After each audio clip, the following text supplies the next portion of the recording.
Hello, good morning all. Welcome to dhtrader.com. Today is Saturday the 25th of October 2014, and today we will be talking about the price of oil.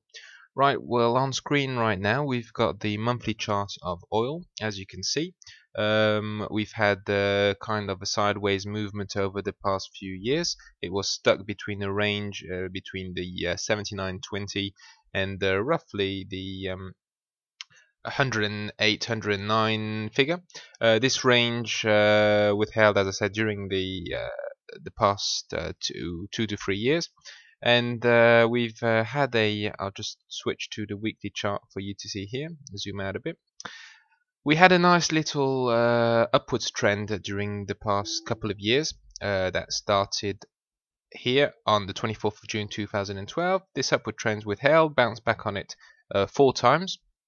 And basically on the 10th of August of the present year, this upward trend here, as you can see, zoom back in, was broken.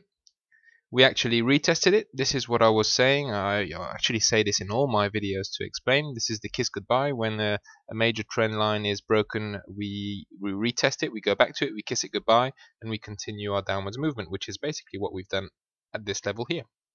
So if we have a look at this, just before there, as you can see, this green line there is a bullish divergence. This is indicating a change in this downwards movement.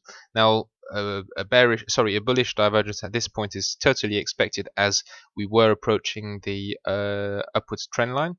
This was indicating the probability or very high likeliness of a bounce on this trend line, which is exactly what happened. At this stage, we did not have any bullish divergences. Bullish divergences. We just broke through it. We retested it, kissed it goodbye, and we continued our way down to the $81.28 a barrel that we are at now. Now, let's have a look at this previous downwards movement there. I'm going to mention the Elliott wave theory. I'll just remind you, for those who are not familiar with Elliott wave indicates that any movement upwards or downwards is done in 5 waves. So any downward movement would look like something like that. Any upward movement will look like something like that. So on a downwards movement, we've got wave 1, we've got wave 2, we've got wave 3, wave 4, and wave 5, where wave 2 is a pullback or a correction of the downwards wave 1. Wave 4 is a pullback correction of downwards wave 3. Wave 3 is usually the biggest wave of them all. And then the final wave 5, reaching wave 5, where we usually have another pullback and continue our way down, or we have a change of trend or change of direction. There are a few rules to be observed in order for the wave count to be validated. The main one is that the top of wave 4 must not go above the bottom of wave 1. In this case, had in this situation wave 4 gone up here to go down, then it invalidates the wave count and usually is considered just one wave, as you do have minor waves within the wave. This is how it works. So I'll delete that. We'll go back to our chart. So if we have a look here, this is exactly what we can see. We've got wave 1 at this stage from the 107 figure down to the 98. We pull back up to 103. We go back down to 90. We pull back on the 95. And finally, we go down to where we are now, which is 81.28. Now, as you can see, we've got a major support at the 79.30 figure roughly.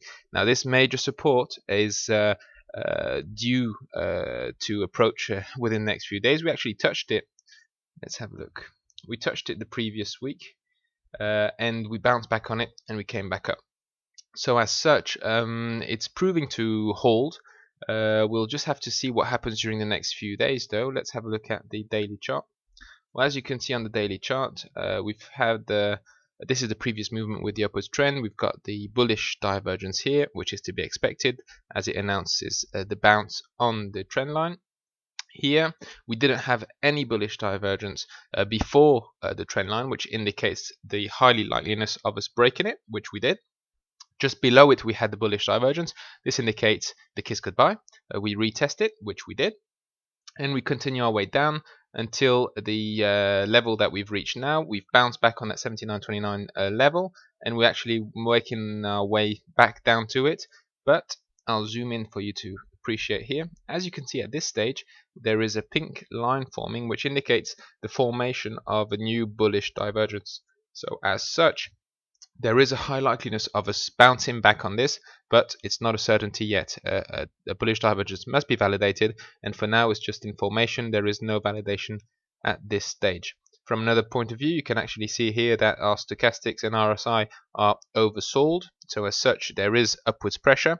The pulse here of the trend of oil was in a downwards movement. We've actually, as you can see with the darker lines here, we're losing momentum now in this downward movement. So once again, there is a likeliness of us heading in the opposite direction. Nevertheless, there is something that is a little bit concerning, and this is what we can see here. This is the monthly chart of oil, and as such, you can actually see with the lines there. Just zoom it in for you a bit. These red dots here indicate that we are now in a pulse, which means that we are awaiting some kind of violent movement either to the upside or to the downside. As you can see previously, well here, these red dots indicated that our pulse fired long and we moved from the 80 odd level up to 113. Now, the pulse that we are actually forming at this stage, I'll zoom in a bit more for you, is actually showing us a downwards momentum, so downwards pressure. If this pulse was at the end of this month when we start a new monthly candle, which would be the November candle, if this should fire short, then we will definitely be breaking this support and heading to previous lows. Usually, I mean, I'd expect to see lows of 2010, which would be the 70 odd mark, possibly 60, 68, 67 initially. So we've got a bit of contradictory information here. We really need to wait and see what happens, especially to see if such support will hold or not. We've got indications on the daily chart that it should hold and we should bounce, yet the monthly is saying warning, warning. It is a possibility that our pulse fires short, and therefore we will be breaking it and continuing our downwards movement. So 79.30 mark is a mark to really have a look at. Keep an eye on this. I would not enter any trade at this stage on oil. I would wait and see and make sure it determines its correct direction, either continuing to the downside or bouncing and going back up. As soon as we have validation of the direction, then we will do a new update in order to show you which positions to take and how to take them. Well, I hope this helps. If you have any questions, please do not hesitate to contact us. You can do that on our dhtrader.com website or on our eToro page. Thank you very much.